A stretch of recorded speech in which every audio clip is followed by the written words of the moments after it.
Akibat terlalu serakah, akhirnya tertimpa sial. Begitulah nasib Insinyur Haji Munjain yang kini viral setelah gagal menguasai apa yang dianggapnya ladang bisnis menggiurkan. 97 dapur makan bergizi gratis. Seandainya para pejabat Badan Gizi Nasional tidak tertangkap, bisa jadi sampai hari ini ia sudah duduk manis mengatur pasokan makanan dan meraup keuntungan besar tanpa pernah tersorot perhatian publik. Ini bukan sekedar cerita pejabat korup, ada juga kisah calon mafia gagal karena keserakahannya sendiri. Skema kerjasama antara oknum yang mau menjual aset negara dan pengusaha yang rela membayar mahal demi menguasai program kesejahteraan rakyat. Bedanya, pejabatnya tertangkap, sedangkan Munjain tidak mendapatkan apa-apa, ditambah lagi uang ratusan miliar yang sudah disetor itu raib, karena rekan bisnisnya yang tadinya berjanji justru ditangkap dan ditetapkan tersangka. Yang menarik, ada dugaan kuat bahwa dana sebesar itu bukanlah sepenuhnya milik pribadinya. Mengingat namanya tidak dikenal sebagai pengusaha besar dengan kekayaan sebesar itu, sangat logis jika uang tersebut merupakan gabungan modal dan titipan dari sesama pengusaha yang juga ingin terlibat dalam proyek menguntungkan ini.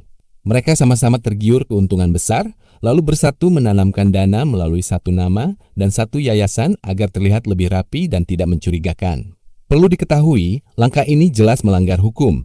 Berdasarkan Undang-Undang Nomor 16 Tahun 2001 tentang yayasan, sebagaimana diubah dengan Undang-Undang Nomor 28 Tahun 2004, yayasan bukanlah badan usaha komersial.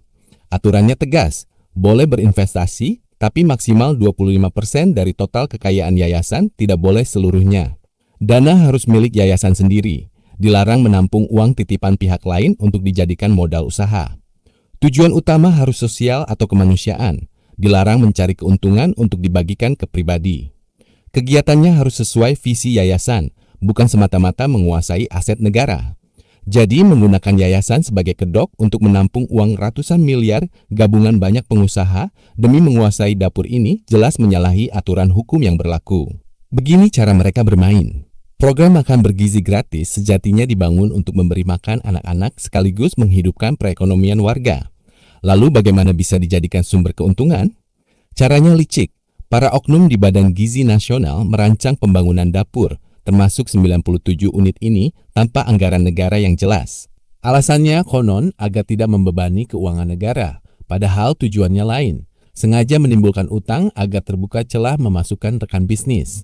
Benar saja, setelah utang menumpuk kepada sekitar 40 vendor, muncullah Insinyur Haji Munjain, pengusaha asal Sukabumi yang memimpin Yayasan Karisma Cendekia Indonesia.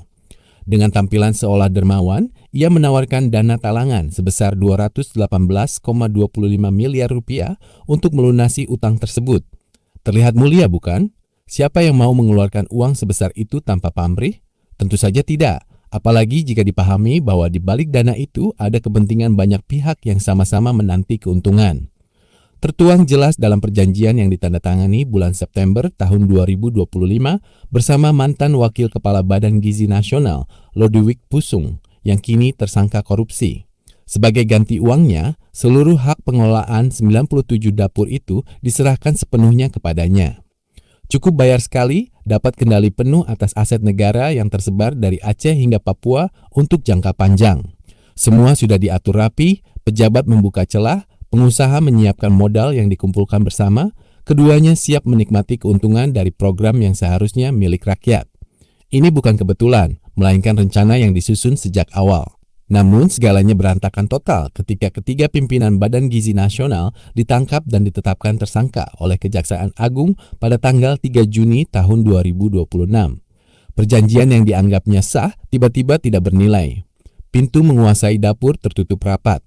Akhirnya, hak masyarakat miskin yang hampir dizalimi pun terselamatkan.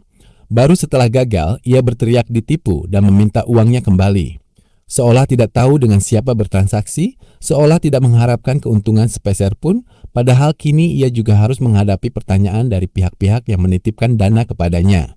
Sungguh ironis, baru sadar rencananya kandas, lalu mengubah narasi seolah menjadi korban penipuan demi uangnya kembali. Padahal ini bukan kisah orang baik yang ditipu, melainkan skema serakah yang gagal dan berakhir merugi. Mungkin bukan hanya untuk dirinya sendiri, tapi juga bagi mereka yang menaruh dana padanya.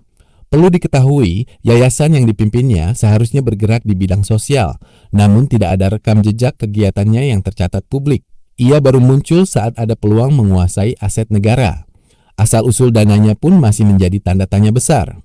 Namanya tidak dikenal sebagai konglomerat, detail usahanya tertutup, dan ia justru memakai nama yayasan yang secara hukum dilarang mencari keuntungan untuk transaksi ratusan miliar rupiah.